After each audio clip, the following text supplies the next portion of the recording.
Muchas gracias a todos los ponentes de esta primera sesión. Vamos a tener un espacio para algunos comentarios y preguntas. Yo quisiera plantearles a los ponentes iniciales una inquietud. A mí me parece que de pronto se ha generado ante la gente una confusión a raíz de que utilizamos diferentes términos: muerte anticipada, suicidio médicamente asistido, eutanasia, muerte voluntaria médicamente asistida, muerte digna. En fin, todo esto no crea una serie de confusión dentro de la gente sobre qué es lo que queremos decir. O sea, no deberíamos empezar nosotros por tratar de unificar un concepto, una definición, llamémoslo eutanasia, por ejemplo, y no tantos términos, o si es necesario que haya esa clara diferenciación que se plantea en diferentes aspectos, pero que en últimas confluyen en lo mismo. No sé qué opinan al respecto. Si quiere, doctor Ramírez, primero. Gracias. De hecho, en las consideraciones sobre la tipología de los conceptos y las características, estamos de acuerdo que hay una polisemia en torno al concepto muerte y en torno a lo que estamos hoy planteando. La gran dificultad es cuál de todas ellas podría o cuáles serían las que confluirían y resumirían lo que estamos hablando respecto de muerte médicamente asistida.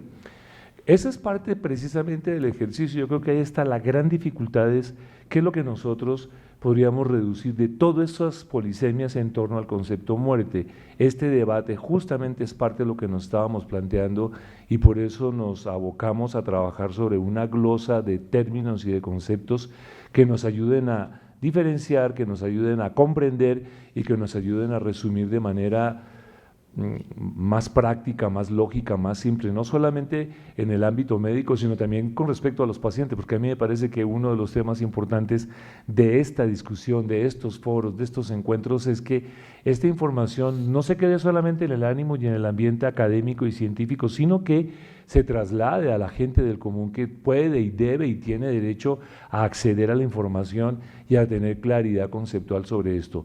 Yo estoy completamente de acuerdo que tenemos que reducir tanta polisemia, pero ¿cuáles son de esas palabras que se aproximan realmente a estos conceptos?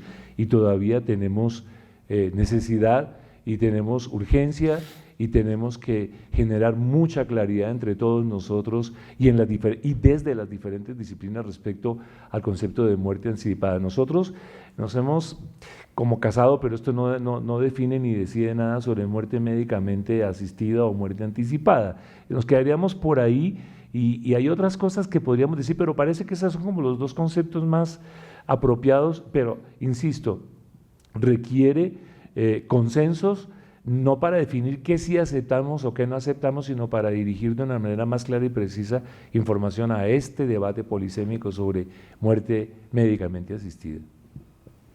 Yo quiero complementar en el sentido que hay que tener claridad total.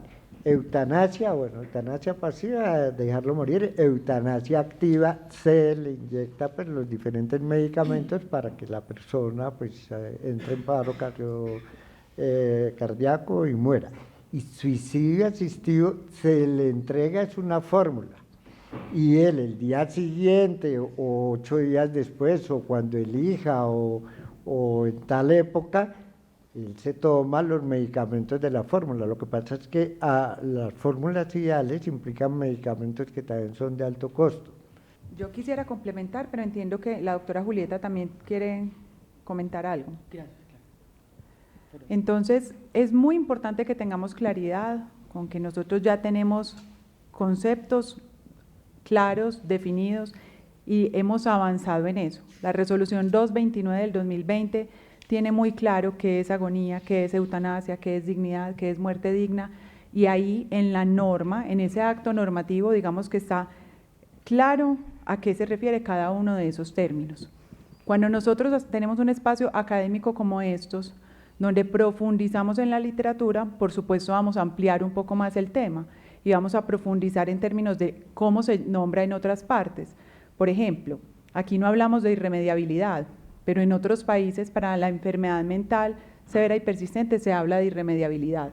Entonces yo creo que en la construcción teórica que nosotros estamos haciendo desde la academia es necesario que conozcamos con claridad los temas, pero que también sepamos que aquí en el país ya hay claridad sobre muchos de estos términos y estos conceptos, muchos de ellos consignados en la resolución 229. No sé si ustedes quieren como aportar algo frente a eso. Yo realmente quiero primero expresar preocupación, porque el Ministerio de Salud y Protección Social viene trabajando en este asunto conceptual no hace 1 año ni hace 2 años. Nosotros empezamos a trabajar de manera muy seria sobre esto desde el 2015. Probablemente el doctor Ricardo Luque va a profundizar el asunto cuando haga su presentación al respecto de lo que está contenido en la norma. Pero quisiera dejar claridad que la línea técnica está basada en los desarrollos que se han dado comparativamente en otros países y que se han traído a la conversación con el desarrollo jurisprudencial. Ahora bien, nosotros en Colombia sí utilizamos el concepto de muerte médicamente asistida como la base. La muerte médicamente asistida incluye los procesos de atención de fin de vida, que se han garantizado a través de un derecho fundamental emergente, que es el derecho fundamental a morir con dignidad. En términos de prestaciones de parte asistencial del cuidado médico, del acto médico asistencial o de equipos, podemos describir dentro de la muerte médicamente asistida, 1, el cuidado paliativo, 2, la adecuación de los esfuerzos terapéuticos, 3, el acompañamiento de medidas anticipatorias, en las cuales está la eutanasia y el suicidio médicamente asistido. Tienen reglamentación en Colombia estas 3 primeras y está despenalizado a través de la sentencia C-164 del 2022 el suicidio médicamente asistido, pero no tiene instrucciones para el Sistema General de Seguridad Social en Salud. Las definiciones y los conceptos vienen no solo discutiéndose, sino acotándose para los hispanohablantes. La referencia de Colombia dentro de estos desarrollos jurisprudenciales es lo que tiene hoy el contenido de la ley chilena, de los 3 proyectos de ley que presenta la Argentina, incluso el desarrollo de la ley española. Entonces, creo que es muy importante no devolvernos en el tiempo, sino construir sobre lo construido y ver dónde están los retos. Es que la pregunta conceptual hoy está en cómo técnicamente vamos a hablar de enfermedad grave e incurable y de lesión corporal, no de condiciones clínicas de fin de vida, porque es que ya por allí se pasó, a tal punto que hay un mínimo en la norma. Yo simplemente quiero comentar, cuando recién salió la noticia de suicidio médicamente asistido, yo recibí incluso llamadas, tenemos que pronunciarnos los médicos contra eso, porque ¿cómo es eso de que se van a obligar a los médicos a que suicide a un paciente? O sea, estamos hablando del año 2022, o sea, es probable que hayan hecho ejercicios muy importantes en el ministerio, haya normatividad, haya reglamentación, y nosotros conocemos de pronto en este escenario toda esta serie de definiciones, pero hacia afuera las conocen, hacia afuera qué confusión se está dando, qué mensaje se está transmitiendo cuando se producen esas reacciones. O sea, algo, de pronto, lo que comentaba el doctor Franco, tenemos problemas de comunicación, pero son problemas reales. Entonces tenemos que abordar también esos temas para ver qué solución les podemos presentar. No sé si hay algún otro comentario, doctor.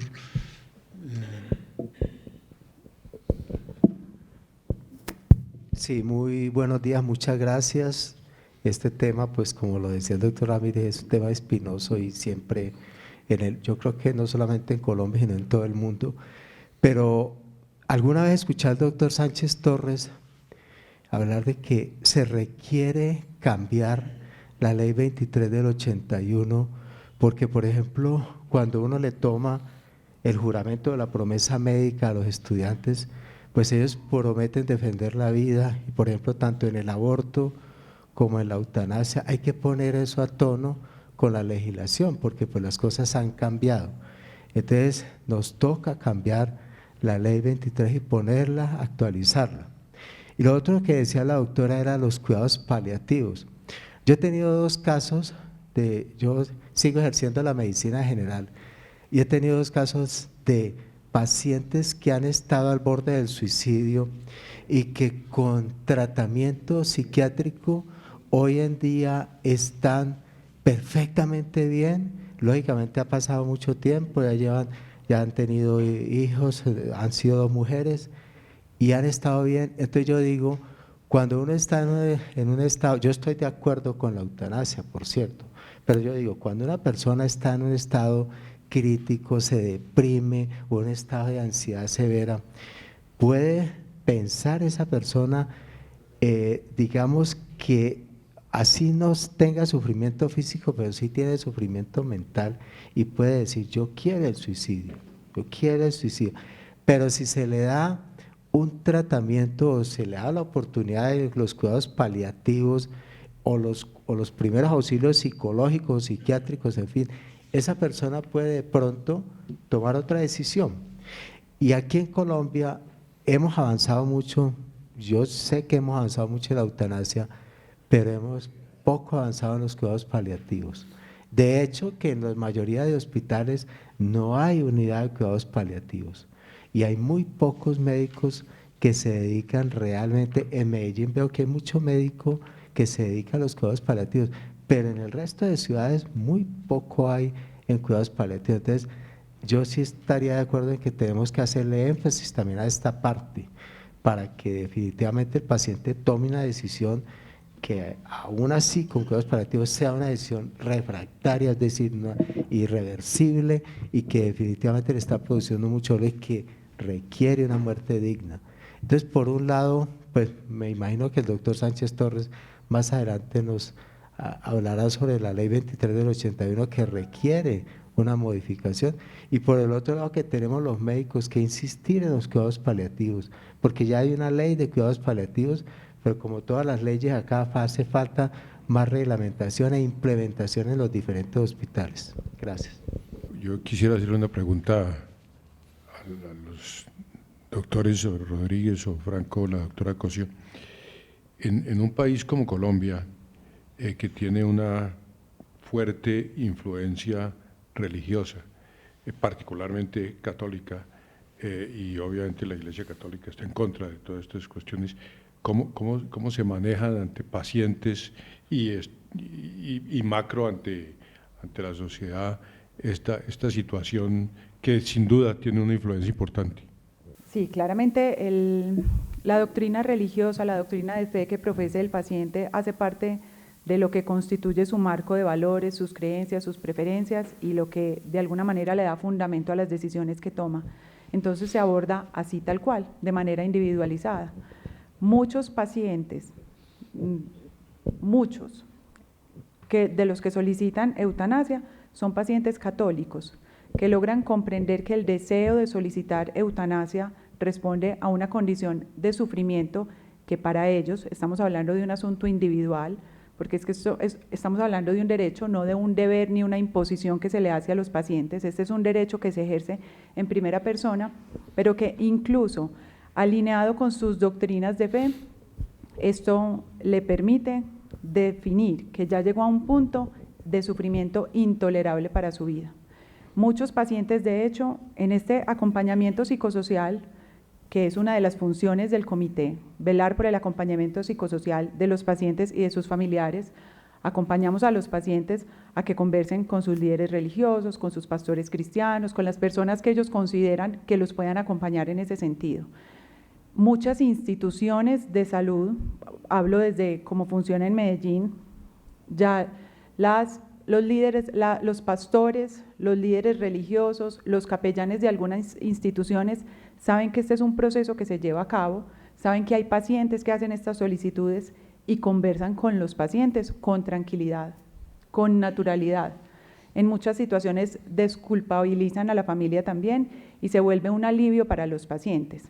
Esto no quiere decir que el paciente converse con su líder o con su persona que lo orienta en la doctrina religiosa tenga que ser un requisito, no, esto es una cosa personalizada, obedece a cómo cada individuo está haciendo ese recorrido hacia la solicitud de eutanasia. Eso en cuanto ya a las situaciones individuales de los pacientes. Ya las instituciones que tienen una misión religiosa, que profesan valores institucionales que van alineados con alguna doctrina de fe en especial, en primer lugar, no pueden presentar objeción de conciencia, porque cuando hablamos de la objeción de conciencia, Hablamos de una convicción moral que se opone al cumplimiento de un deber jurídico, entonces es personal, personalísima, no en nombre de las instituciones, pero sí pudieran, digamos que, manifestar de otra manera que todo este proceso no está alineado con sus posturas filosóficas. Eso de frente al deber jurídico que tenemos todos, como profesionales de la salud y como instituciones, digamos que cada actor en todo este proceso tiene responsabilidades, incluidas las instituciones de salud. Yo agregaría algo muy importante, y es que en este debate está la parte estrictamente médica, científica, académica, enseñanza, aprendizaje, pero también hemos aprendido, a mí me ha tocado participar en esta toma de decisiones en ámbitos culturales diversos y complejos. Si la muerte en el Chocó, la muerte en Tumaco, en Nariño, la muerte en la costa no es lo mismo que la muerte en el interior. En el Cauca la muerte tiene una condensación conceptual, cultural, religiosa, de transición completamente diferente y vigente hoy día. Es decir, a mí lo que me parece fascinante del tema y que es una responsabilidad de envergadura mayor para todos nosotros es cómo podemos ajustar todo esto considerando un país multiétnico y multicultural como el nuestro, cómo vamos a adoptar y a adaptar los conceptos a esta complejidad que representa nuestro país y de hecho el mundo, porque mucho de lo que hagamos nosotros, por supuesto, también es tomado en cuenta para otros escenarios, de ahí que insistimos mucho nosotros desde el Comité de Ética de la Asociación Colombiana de Psiquiatría, tenemos que informar. Debemos que llegar a consensos desde la academia, desde la ciencia, desde el debate, desde foros, e informar a la gente, oiga, mire, la muerte es esto y la contemplación que hay alrededor de la muerte es esto en los diferentes ámbitos de estudio y los diferentes escenarios. De ahí que me parece que es muy difícil arribar a un solo concepto que defina la totalidad de lo que nosotros queremos expresar y sobre todo pues considerando las características de nuestro país donde la muerte es un tema que tiene múltiples connotaciones, no solamente desde el punto de vista de lo que nos pasa, sino desde el punto de vista incluso de datos. Forensis Datos para la Vida, que es un documento que produce el Instituto Nacional de Medicina Legal y Ciencias Forenses a través del CNRB, distingue categorías específicas de formas de muerte y además les da una serie de atribuciones que los médicos forenses deben de estipular dentro de las caracterizaciones que se hacen de muerte en Colombia. Entonces, a mí me parece que es un tema, insisto, espinoso, que requiere que tengamos un enorme cuidado y nos acerquemos a aproximaciones que no pretendan ser tautológicas, pero tampoco dispersas que generen o creen grandes confusiones respecto al tema muerte. Doctor Zoilo Cuéllar. Mil gracias, señor presidente. Yo pertenezco a una familia de médicos de muchos años en Bogotá y en el país. Estoy ligado a la fundación del Hospital de San José porque mi tío Zoilo Cuéllar Durán fue de los fundadores. Pero me tocó vivir a mí una situación con mi padre, también médico, afectado por un cáncer de pulmón y en estado pues terminal. Y nosotros pues íbamos a visitarlos en la casa. Y tenía la presión de mi madrastra, me dice, ay Zoilo, ponele la inyeccióncita. Entonces, es muy delicado llegar a un punto donde se pide desde el ángulo de aliviarse la familia de la carga, no lo sé. Obviamente está la bondad de una persona. Ahora, yo lo veía muy tranquilo, con dificultad respiratoria, pero tranquilo, lo acompañábamos.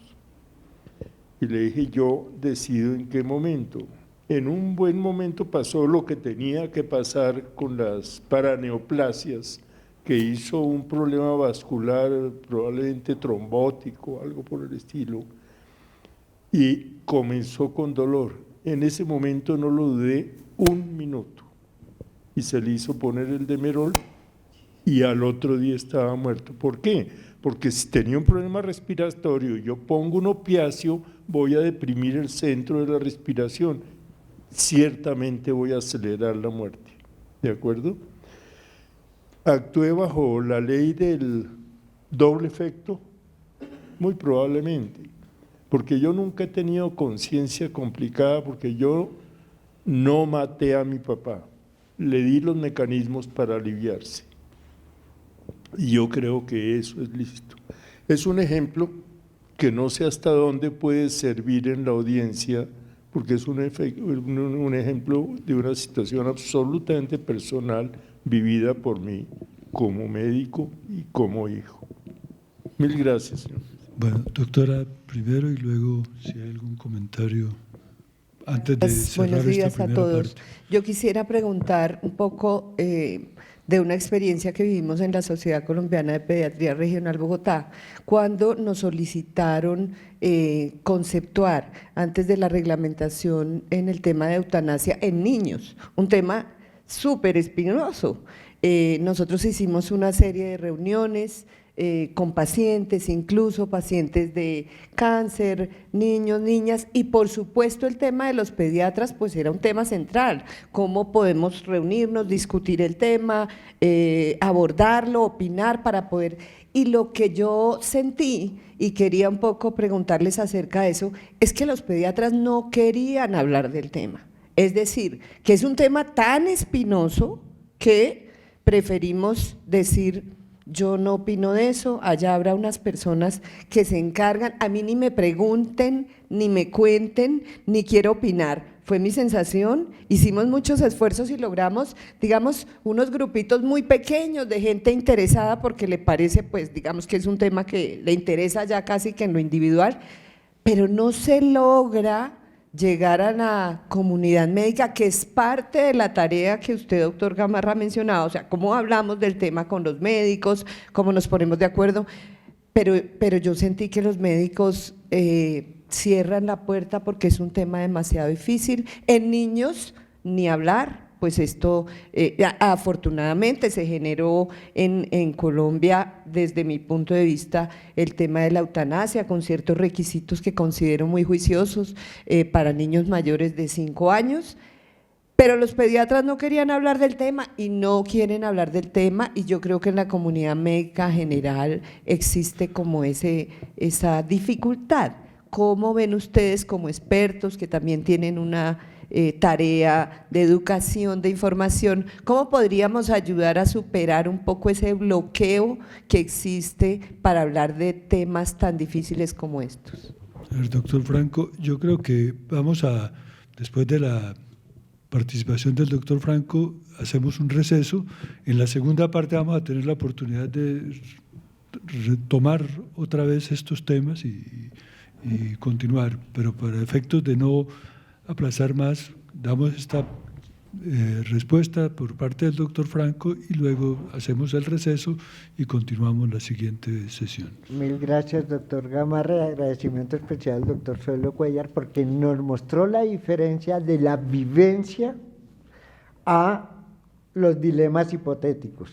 Y esto va en relación también a la respuesta a pediatría. Los dilemas hipotéticos son importantes para que la gente empiece a cuestionar. Entonces, en los currículos de pediatría es absolutamente necesario poner el tema de la muerte, como existe en cuidados paliativos, en oncología, etcétera, pero es que eso es para todas las especialidades. Pero es muy distinto vivir la situación, que uno suma todos los criterios y toma una decisión sensata, que claramente es la mejor, a las presiones de un médico para que lo haga o para que no lo haga, en dilemas hipotéticos, etcétera. Entonces, acá yo pienso que la respuesta a tu pregunta es más escuchar a la familia, escuchar al niño. Pues los que trabajamos en este aspecto de psiquiatría de niños y hacemos psiquiatría de enlace con oncología, normalmente la mayor parte de niños están tranquilos porque dicen pues que van a estar en el cielo y que no sé qué, y hablan pues de todas las ventajas del cielo, y obviamente uno no tiene derecho a quitarle la ilusión a nadie, pues lo apoya en sus creencias, pero es muy importante hablar con los papás y que esa decisión sea individualizada. Por eso les digo, los protocolos funcionan simplemente como guías, pero hay que volver a escuchar la narrativa de cada familia y acompañarlos en la decisión. Mil gracias. Bueno, tenemos un receso de 10 minutos y luego continuaremos con la siguiente sesión.